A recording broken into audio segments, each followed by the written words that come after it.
The Word of God is alive and powerful, sharper than any two-edged sword, piercing even to the dividing asunder of the soul and the spirit, and of the joints and the marrow, and is a critic of thoughts and intents of the heart.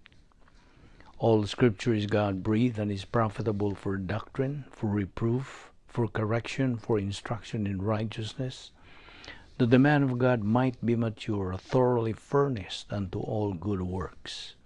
Study to show thyself approved unto God, a workman that needeth not to be ashamed, rightly dividing the word of truth.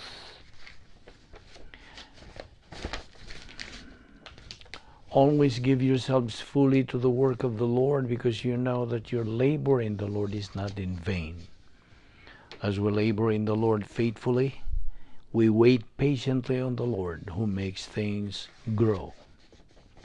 So then, just as you received Christ Jesus as Lord, continue to live your lives in Him, rooted and built up in Him, strengthened in the faith as you were taught, and overflowing with thankfulness. Preach the word, be ready in season and out of season. Reprove, rebuke, exhort with great patience and instruction. For the time will come when they will not endure sound doctrine, but wanting to have their ears tickled, they will accumulate for themselves teachers in accordance to their own desires, and will turn away their ears from the truth, and will turn aside to myths.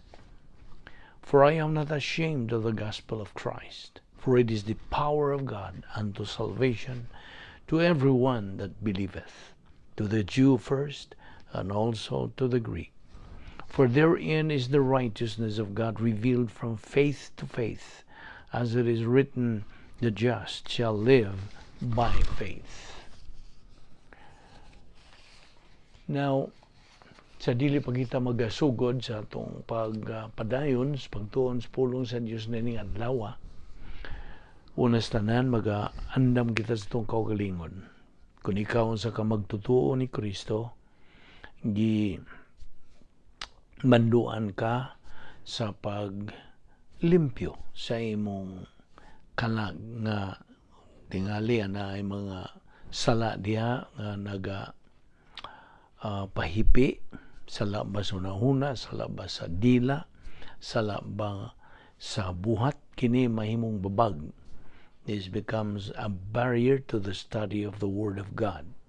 Ug alang kanimo higala nga wala pay kaluwasan, gidapit ka sa pagdawat kang Ginoong Hesukristo, ingon nga imong personal nga manluwas, ug ikaw makadawat yan ang kaluwasan gikan gyud sa Dios nga gigarantiya kanimo human nimo dawata ug tuohi si Ginoong Hesukristo, ingon nga imong manluluwas. Busa sa wailangan magaampo kita sa hilom.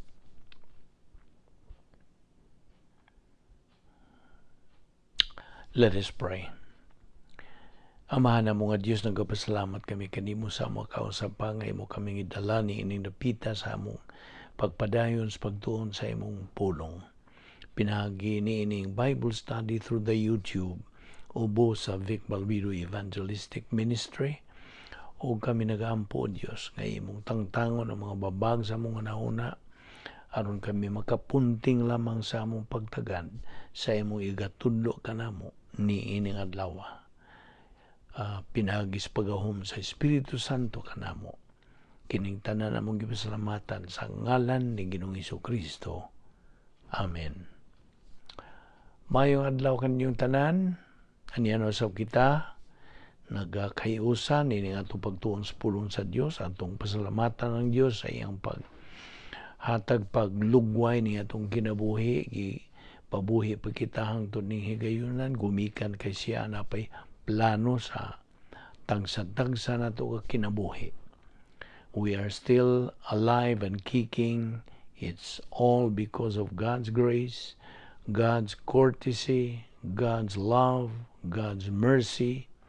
Musa dili kita takos niini apan ang Dios nagmatinumanon gayon sa pagsangkap sa tanan itong gikinahanglan aron sa ingon niya na kita makapadayon sa pagtubo niya sa iyang pulong o nga ato makabot kanang ang di na itong mahimaya siya o ganana kiti katakos sa pagkinabuhi.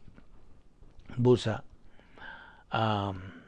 as usual, aniya kita nagadupot sa itong dugukan, sa itong tunanan nga giuluhan o how to be a winner in this life and in the next. So, atong tunan ang dugang pagyong mga punto dinhi ug ato namang gihisgutan ang mga mga lakang nga ngay natong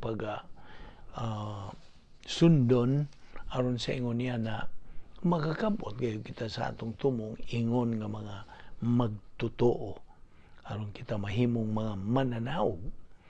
Now, as we have already taken up nga ana ay mga characteristics of a victorious or mature Christian na siya ay mga kinaiya. Now, una niini nga siya okupado kang Ginoong Jesucristo tungod kay anaaman siya sa God emphasis nga side, not man emphasis. Unya, ikaduha, ana na siya dynamic spiritual life, not necessarily a dynamic personality. Unya, gawas pa niya na he is free from any mental attitude sin. Thus, ana na siya hayahay nga pangunahuna, relaxed mental attitude. So, mao kanay ikatulo. Ang ikaupat, ana na siya ay kumplito na ang iyang pagtukod sa iyang dakbalay nga ginganlan nato sa in English og edification complex of the soul. Aron sa ingon niya na ana na siya ay maximum nga function sa iyang spiritual self-esteem. Unya, na nag-iya na siya sa mga bertud nga Kristohanon, Christian virtues.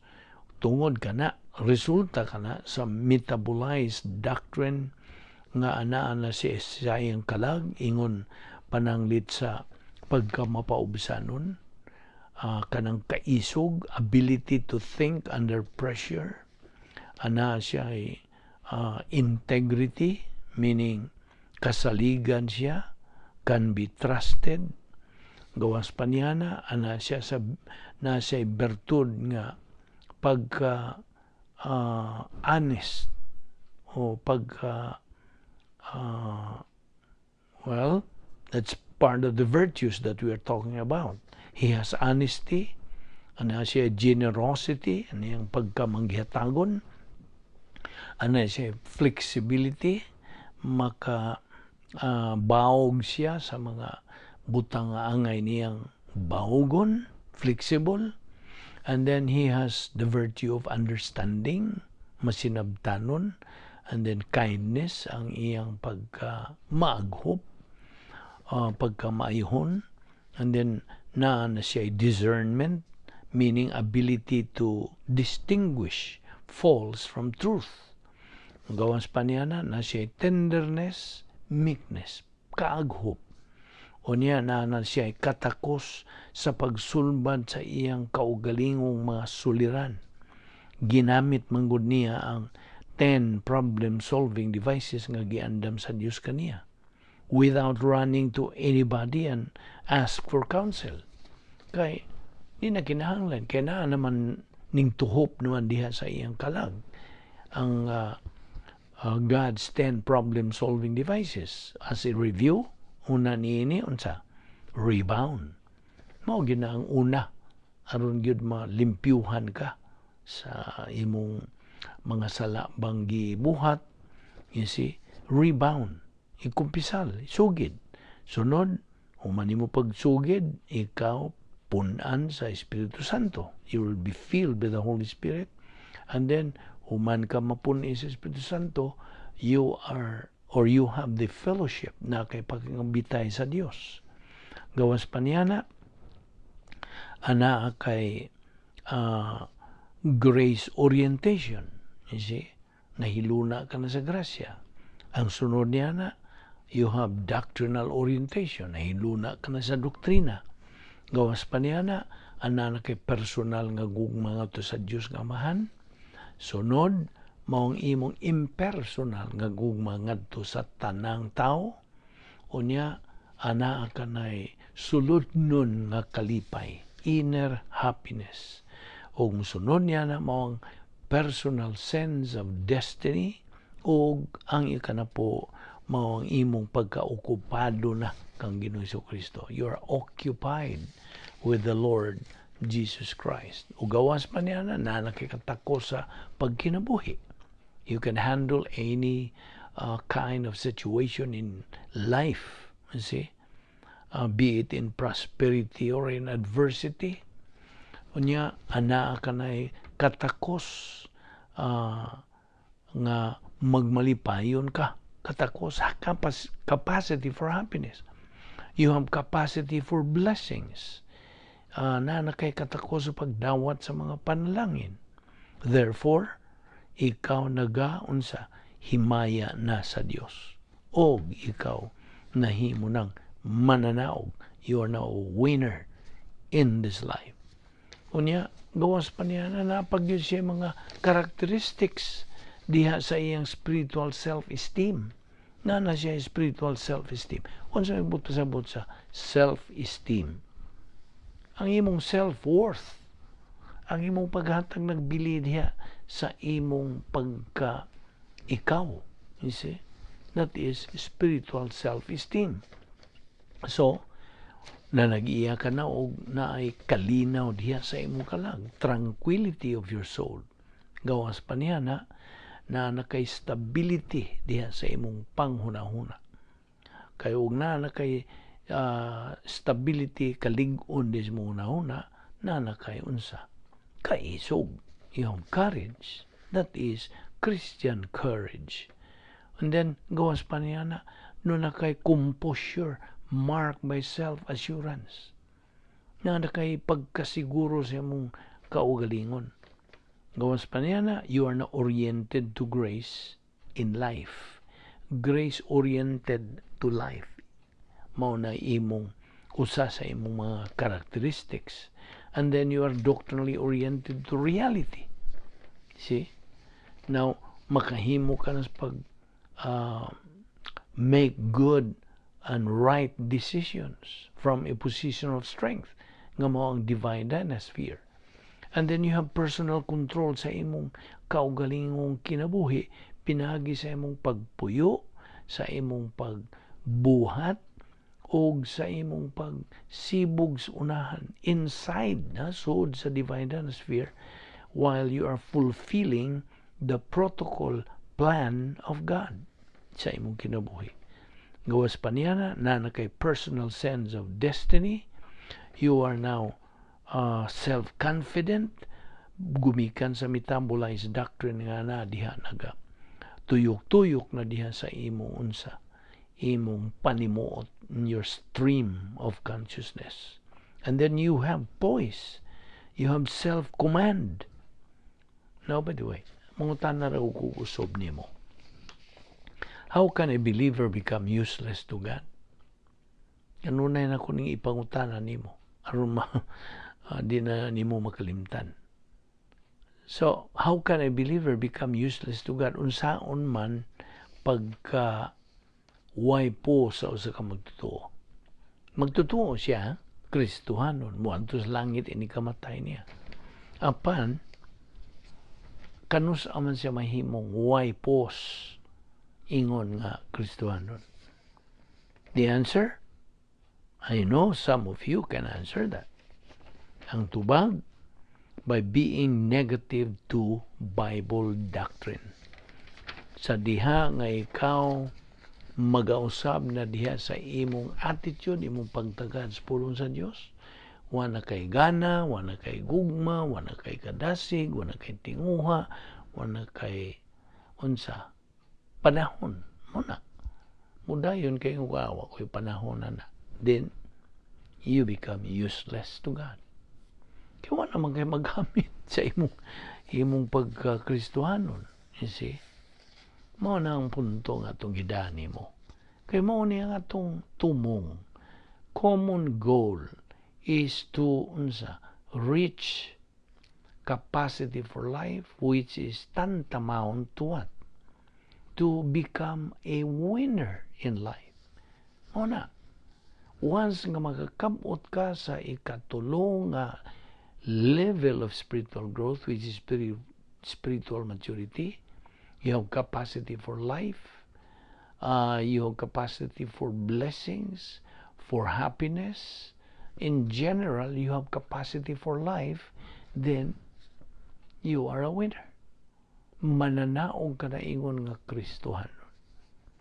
So,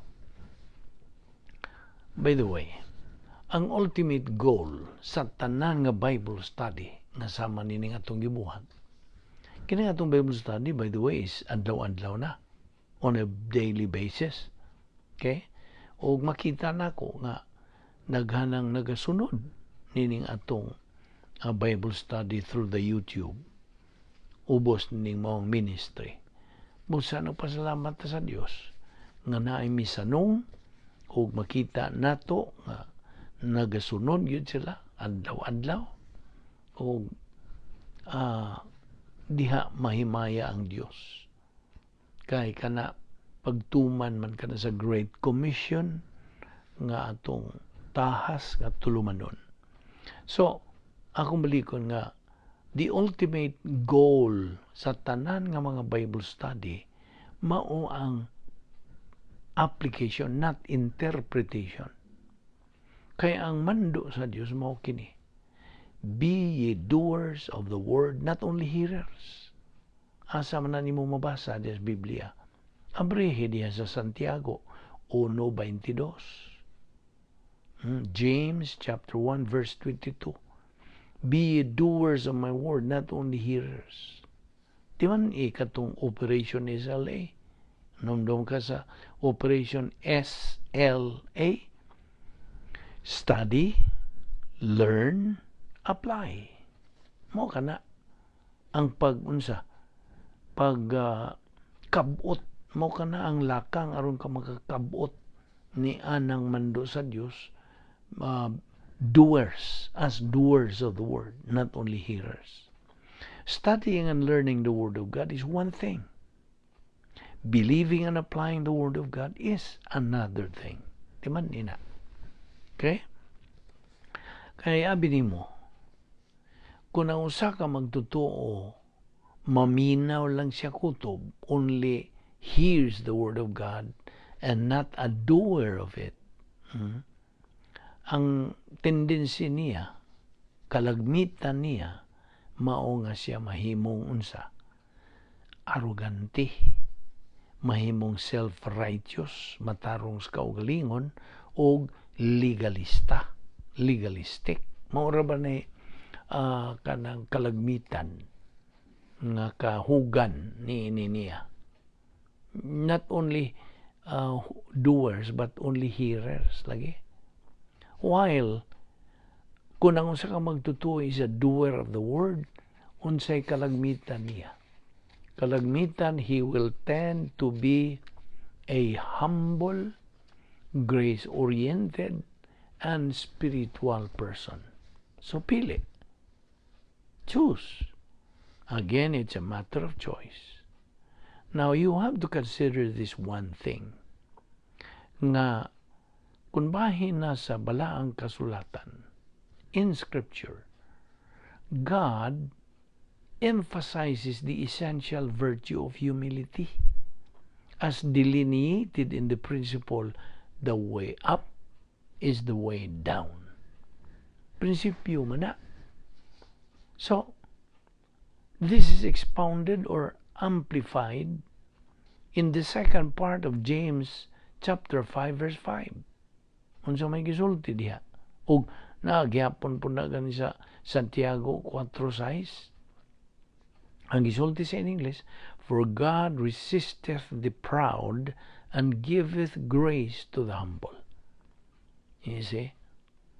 Now, let's be aware. of the 3 stages of spiritual growth. Di man ina. Unsa tong 3 stages of spiritual growth? Baby believer, sunod. Adolescent believer, sunod. Spiritually mature believer. Mo nagingan lang ito Operation BAM. BAM. Baby, adolescent, mature. So, ang pagka-mature, pagkahamtong espirituhanon, mao ka na ang ultimate stage for all believers to reach, to attain. Nga no? Tungod kay, maura ka na ang gisulti sa Grigo nga pulong pleroma. Ang sabot sa pleroma. Pleroma means the stage where the believer reaches capacity for life, capacity for love, capacity for happiness, capacity for blessings. Mao kini ang stage that we believers glorify and honor God. Imanin na. Now, sa dili pag kita mutuon sa pulong sa Dios, we have to be sure nga kita napunan sa Espiritu Santo. Mao man kini ang proseso, mao kini ang process. The process is utilizing the principle of 1 John 1:9, recovery technique. Managingan lang sa uban nga mga doctrinal nga mga magtutuo nga divine eraser. You see? Kay padon sa Dios ang imong mga sa diha nga ikaw mo angkon nga nakabuhat kaniya ng mga sala. So mao na nga recovery technique 1 John 1:9. Unsa man gigisulti sa 1 John 1:9? It says if we confess our sins, God is faithful and just to forgive us our sins and to cleanse us from all unrighteousness. So mao na ingan las kadaghana confession, pagkumpisal directly to God the Father. Now, apart from this process, paminaw, apart from that process of recovery technique of 1 John 1:9, ang atong Bible study is no use. Of no use, no impact, of no avail. Ngano? Tungod kay the real teacher, the real mentor of the Word of God, God the Holy Spirit, is out of the picture. You see? He's out of the picture kung wa kita'y pagkumpisal. See? Wa'y pagkalimpyo sa atong kalag, kumikad kay gatinir para mga sala. Mao na. You see? Ang atong Bible study, magsige ka diya Bible study, is of no use, no impact, no avail. You see? And kini atong pagtuon din sa pulong sa Dios dinhi would also be of no use, no value, no impact, and of no avail to you. You see? Kung wa kita'y paggamit sa process nga recovery technique. Mo bitay yung recovery aron makabalik ta sa atong daang kahimtang nga tuwa ta sa sud sa divine atmosphere. Mao na hinungdan ngano nga sa dili pag kita before we start digging up the Word of God, which is the mind of Christ, 1 Corinthians 2:16, the divine viewpoint of God, kikinahanglan ang atong pagkumpisal, homologeo. Mao kini original nga Greek word, homologeo. Our sins atong ikumpisal. Ang atong mga sala sa una-una, sala sa dila, sala nga makita o sa buhat. Then, we are back in fellowship. May balik kita sa pakikambitay sa Dios o mapunan kita sa Espiritu Santo o kita andam na to assimilate doctrine from the Word of God.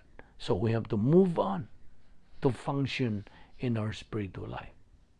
So, mo na nga, gikinahanglan ang atong pagpangandam sa dili pa kita magatuon sa pulong sa Dios. Sa laing bahin, kining atong pagtuon bahin sa unsaon nato pagkahimong mananaw nining kinabuhi og sa sunod nga kinabuhi. Abdihi ang imong Biblia diha sa Roma kapitulo 8 bersikulo 28. Romans 8:28.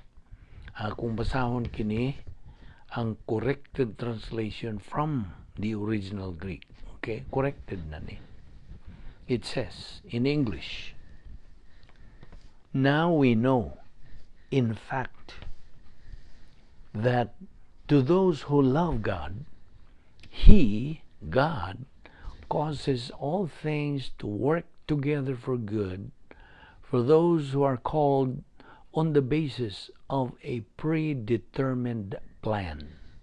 Okay, mo kanay corrected translation from the original Greek. Unas tanan, ang Dios ana ay plano sa imong kinabuhi. Okay? Now, listen to this very well. Ang Dios ana ay plano sa imong kinabuhi. Ang kining maong plano alang kini sa matag magtotoo.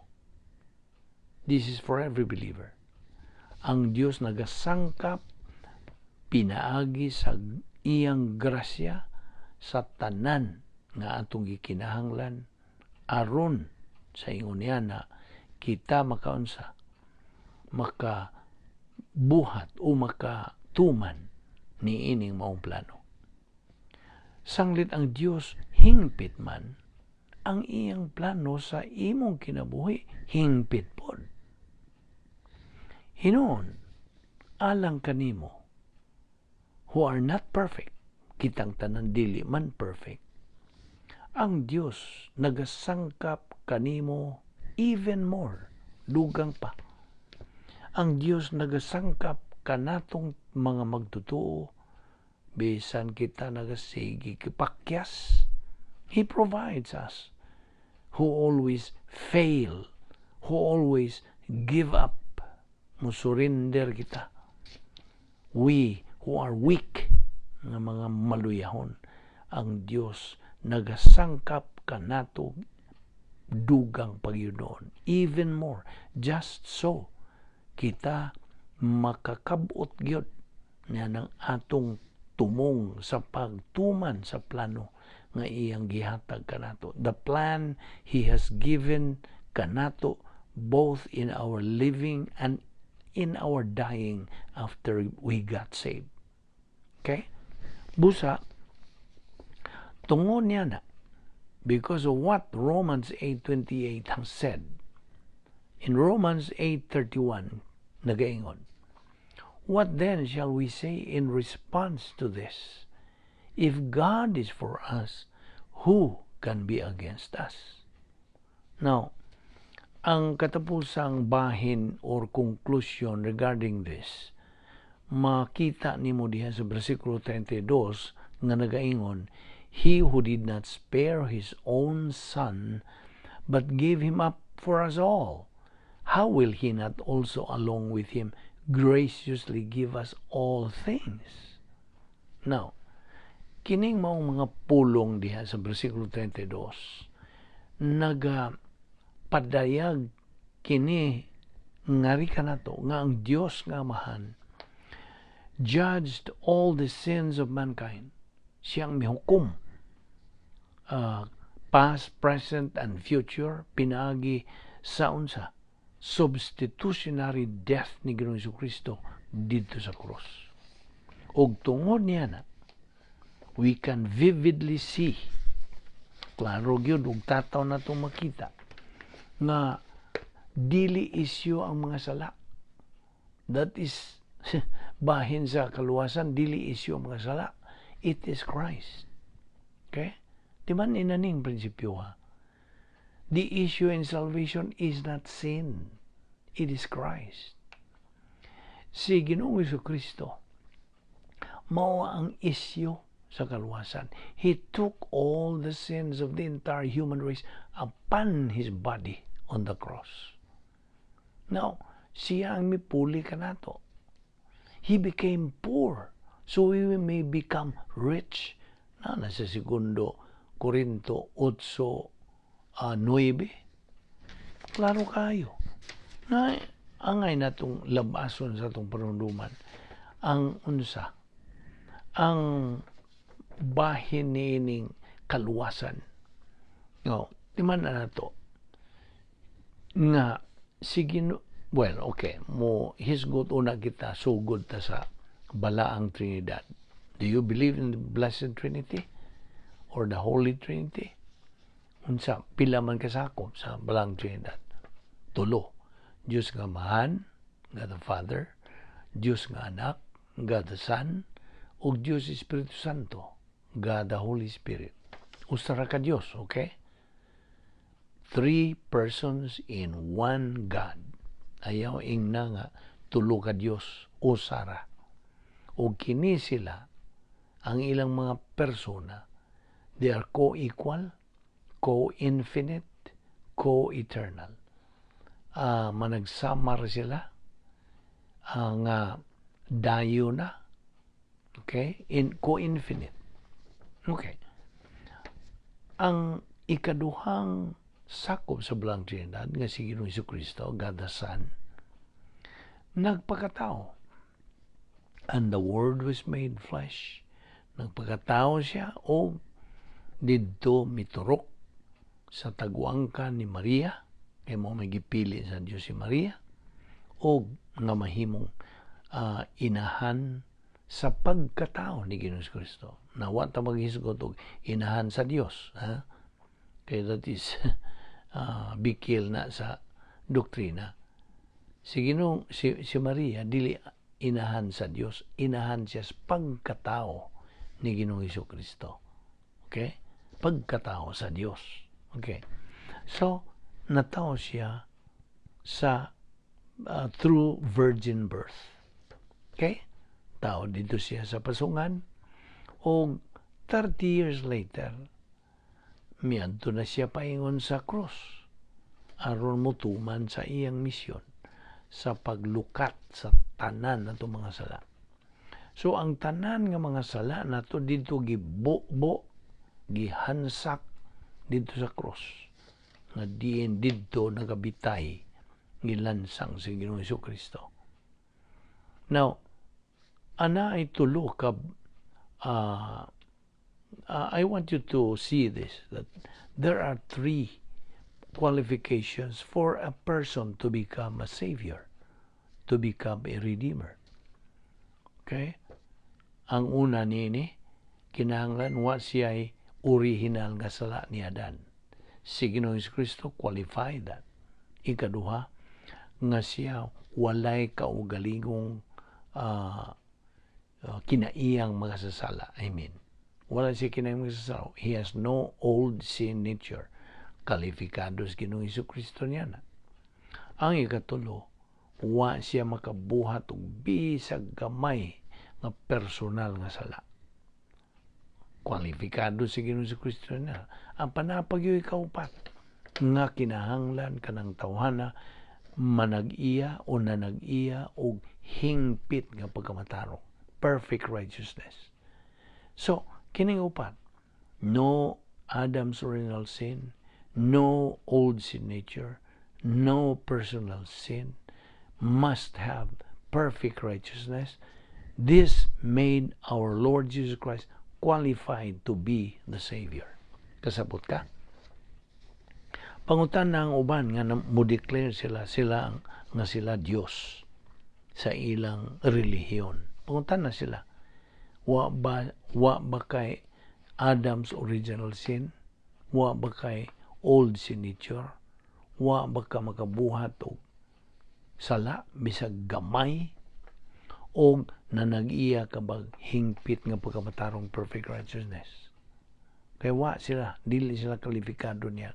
Only the Lord Jesus Christ qualified to be the Savior of mankind. So mo na kini, Kay diha na may tungod niya to laging sala nga mao'y nakababag kanato sa atong relasyon sa Dios. There was hostility between two parties, God and man. Ang Dios mao ang offendee ug ang tao may offender. So, tungod kay nahibulag man ang tao gikan sa Dios, nanginahanglan siya og unsa? Pasig uli, reconciliation. Kaya ang Roma 3:23 nagasulti man, all have sinned and come short of the glory of God. You see? So there is hostility between two parties, God and man. Now, there are two parts of reconciliation. Provision, nga mao ang stimulus sa Dios. And then number 2, appropriation.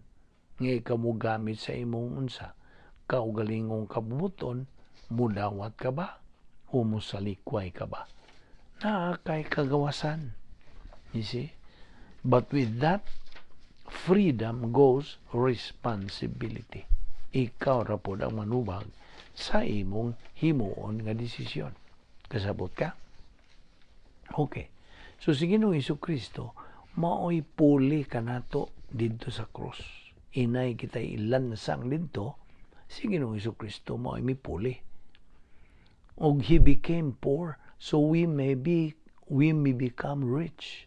Aron kita mahimong adunahan. Siya nahimong pobre.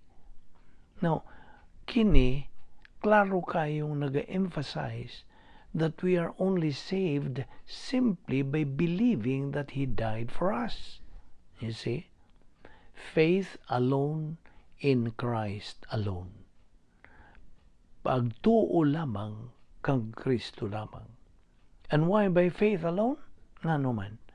Because faith is the only method of perception that has no merit. Why merito? You know very well that there are 3 kinds of perception, right? Empiricism, rationalism, and faith. Now, unsa man ning empiricism? To see is to believe. Managingon nila. O rationalism, perception through reasoning, pagpangatarungan. O ang ikatulo, maong pagtuo, faith. Now, this is inherent in everybody. By believing things probably they have not seen or known, like panglitan. Believing 1 + 1 = 2. Believing that there's a place called Grand Canyon, although wa ka makaadto didto, and yet you believe. There is a place called New York. Ingtuo ka, bisag wa ka kadto. Now, this kind of perception is non-meritorious. Why non-meritorious? Nga naman. Because everybody is able to use it, to believe. You see? Now, when it comes to salvation, kung bahin na sa kaluwasan, ang object niya ng maong pagtuo, mao ang naay merito. It is the object of that faith that has the merit. Sabta ka na pagayo. Now, kinsa man ang object of that faith? Si Ginoong Jesucristo. Mao na object, mao na tumong sa atong pagtuo. It is all in Jesus Christ that has the merit. Ug kita, mga tao, we never, ever have any kind of merit in order to get saved. Never. Wala. Balikon ko, ang tanang merito is in the Lord Jesus Christ. Ug tungod niini, ang pulong sa Dios nagaingon, whosoever believeth on Him shall never perish, but have unsa? Eternal life. Busa. There is this principle that I have given you, that to die for a believer is a what? For a believer. Alang sa usa ka magtutuo. Karon, magtutuo ka nga nagpaminaw niini. To die is what? Gain or profit. A believer in Christ is declared a winner. i-deklarar ka na nga mananaog because you are now an overcomer. Nikao diya sa Grigo nga pulong. Now, on the part of living, the living side, ang usa ka magtutuo nga already a strategical winner, mao kanay pulong natong the term strategical winner kana because he is now on God's side. Nagagamit na siya adlaw-adlaw sa pulong sa Dios sa iyang kinabuhi. Iya nagigamit ang napo ka solusyon sa mga suliran, God's problem-solving devices, nga giandam sa Dios alang kaniya. All of these 10 problem-solving devices have been taken from God's Word, which niining higayuna has already become a part sa iyang kalag. It is now circulating, nagatuyok-tuyok na diha sa unsa galamhan sa iyang panimuot. Circulating now in the stream of consciousness, the mentality of his frontal lobe. Now, this is what we call application. Kini ang real issue. Huganto kini ipadayon, ugma. Ayaw si piyata ang sumpay nini. Ay may nung danon pag-ayaw. So, kung buot ka nga, mahimong mananaog nining kinabuhi og sa sunod nga kinabuhi, then, mo kini ang mga mando sa Dios nga atong pagasubayon, atong pagasundon, aron gyud makabot na to. It's a matter of choice. Akong balikon, ayaw ginakalimti nga prinsipyo. Naatay kagawasan, naatay kapilian. Kung buot ang mahimo mananaog, then mao kini ang atong gipang hisgutan. Pan kung dili ka buot nga mahimong mananaog, mahimo buot kang mapildiro, ignore all this. Because why pose ninimo?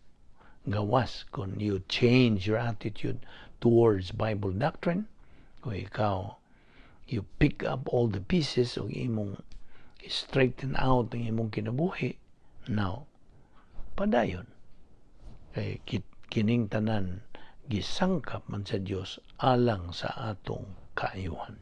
Magampo ta. Balahan na mo nga Dios, nagpasalamat kami kanimo sa imong gitudo kanamo nining adlaw. Naot o Dios nga kini mahimong paghagit kanamo, pagdasig kanamo sa pagpadayon sa among pagtubo diyan sa imong mga pulong. Og salamat o Diyos ni ining among pagtuon sa imong pulong, pinagi sa YouTube, ubos ni ining maong Vic Balbido Evangelistic Ministry. Panalangini kini o Diyos, kay kini grasya nga among giangkon gikan sa imong hustisya nga mo'y nagalihok sa among kinabuhi.